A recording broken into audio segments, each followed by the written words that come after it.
Kung talagang kaliwete ka, madali yan. Pero sabi mo nga, ito mga to eh. Ambidextrous. Oo. Left and right.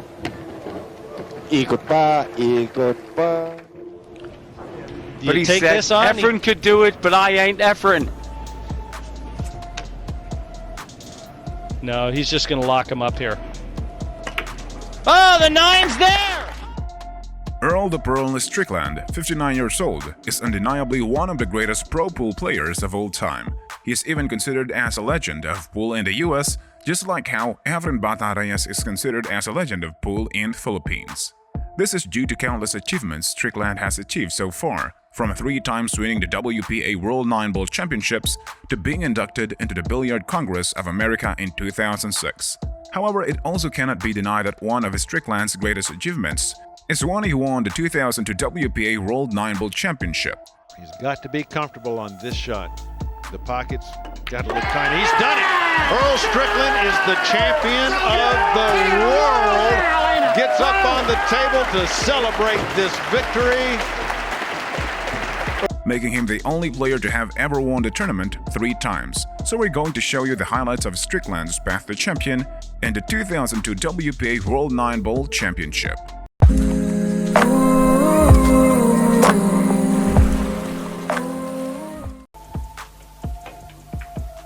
Wow. Number 6, round of 64. Else here win the Mosconi for the second only time. This is really a great opportunity for Earl. He gets to come to the table and get his arm warm. After passing the preliminary round, Earl the Pearl Strickland had to compete in 6 knockout rounds, from the round of 64 to the grand final round. In his first match of the knockout round, he had to face against an English pro snooker player, Gary Ponting. It was neither a hard play nor an easy play because Ponting was able to steal 5 out of 9 racks. However, it could still be considered as a good fight from Ponting because from the start of the event, Strickland had already been considered as a feared participant due to his great reputation in the WPA World 9-Ball Championship, and he was still 42 at that time. The age where many people considered as the golden age for most pro pool players. Yet in the end, Strickland has defeated Ponting with 9 against 5 racks won. Took a chance. That 8 could have stayed in the path to the 5. As it is, should be 5-4 pretty soon. Number 5, round of 32. You would bet on him getting a couple down off the break, but the key thing is look for position to the low ball. Oh, he's been kicked into the side pocket. And After defeating the English snooker player Gary Ponting in the round of 64, Earl the Pearl Strickland advanced to the next round, the round of 32. There he had to face against a South Korean pro pool player, Park Shin-young. Surprisingly, Shin-young was able to put up a fight against Strickland, although he was just a pro pool player with no prestigious titles at all. Even, this fight was better than what Ponting gave to Strickland in the round of 64 because Shin-young was able to steal 6 out of 9 racks from Strickland, meaning that he only lacked 3 more racks to be able to defeat the legendary Earl Strickland at that time. However, his fate said otherwise and Strickland was still able to beat him with 9 against 6 racks won. Yet it was a still good fight from Shin-young considering that his opponent was a legend of pool that he had won the event 2 times at that time. 5. 4 to Bustamante is confirmed. Phil the Power Taylor came for a couple hours. He's been here 3 days. Number 4, round of 16. and it does. And it's an almost automatic drop onto the blue 2. Well, he may leave him in trouble because it takes the cue ball away from the 2 ball.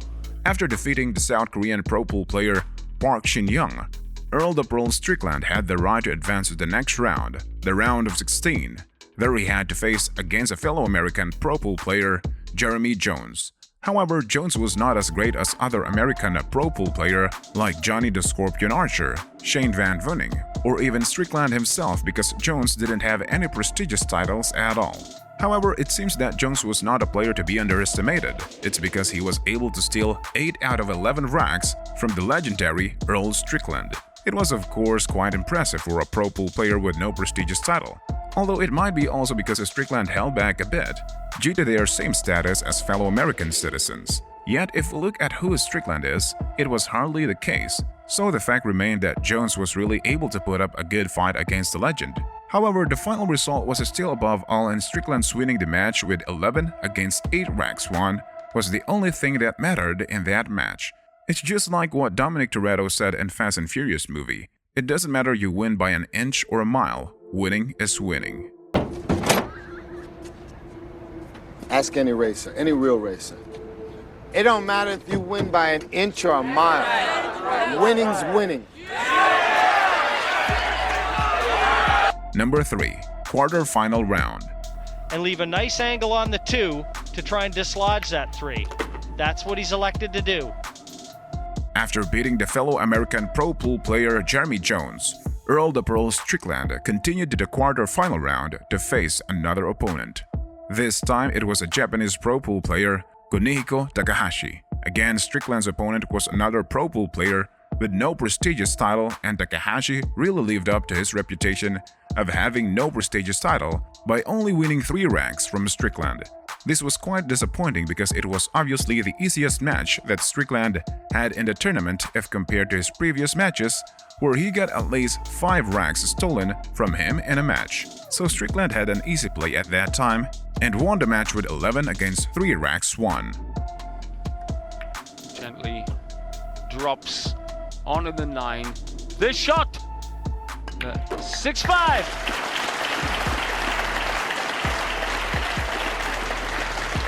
Number 2. Semi-final round.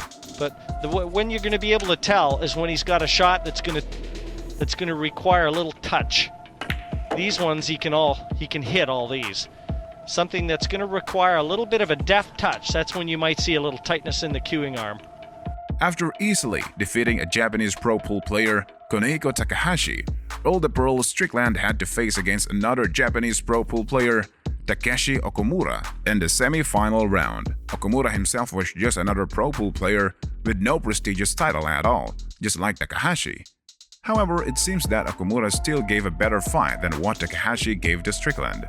Yet it's still not better than what Strickland's other opponents gave to Strickland, especially Jeremy Jones, who could steal 8 racks from Strickland. It's because Okumura was only able to steal 5 out of 11 racks from Strickland, which was not even the half of total racks required to win the match. So it could still be considered as an easy play for Strickland for winning the match with 11 against 5 racks won, allowing him to step up to the grand final round. The lead, and then get oil in the arm. It could be painful for Busty pretty soon. Missable. A steady stroke needed here. And achieved the 9 down Strickland. Number 1. Thrilling match in the grand final round. Double there. He's turned the tables, as so often happens in a rack of 9 ball. What a marvellous blue 2 that was. That was a fantastic shot. One of the best shots of the tournament thus far. If the audiences were a bit disappointed with Strickland's matches in the quarter and semi-final round due to the relatively easy plays he had, then those audiences were surely satisfied with the final round of the 2002 WPA World 9-Ball Championship. It's because first, the participants in the grand final round were 2 players with prestigious titles, Earl the Pearl Strickland and Francisco Django Bustamante. Although Bustamante hadn't had any WPA World Championship title at that time, he still had a World Champion title from the 2001 World Pool Masters. Second, Bustamante really gave Strickland quite a hard time in the match because Bustamante was able to steal 15 out of 17 racks from Strickland. It was really a win by hair, and another mistake from Strickland would surely mean allowing Bustamante to win his World Champion title from the WPA 9-Ball Championship much earlier. However, the fate said otherwise, and it was Strickland who had to come out as the champion of the event by winning against Bustamante with 17 against 5 racks won, making Strickland the only player to ever win the event 3 times. Well, those are the highlights of Earl the Pearl Strickland's path to champion in the 2002 WPA World 9-Ball Championship. If you have something to add, feel free to write it down in the comment section. Also, don't forget to subscribe to our channel for more videos like this. Thanks for watching and see you in the next video. Wow, the 2-ball down. Does he have a shot on the 3 that enables him to get to the 6? Oh, sure. Oh, sure. Still got to get this 3 in the middle. They're not the easiest of pockets, these middles. It's down. Earl Strickland 4 balls away. The pockets got to look tiny. He's done it. Earl Strickland is the champion of the world. Gets up on the table to celebrate this victory. Earl the Pearl Strickland.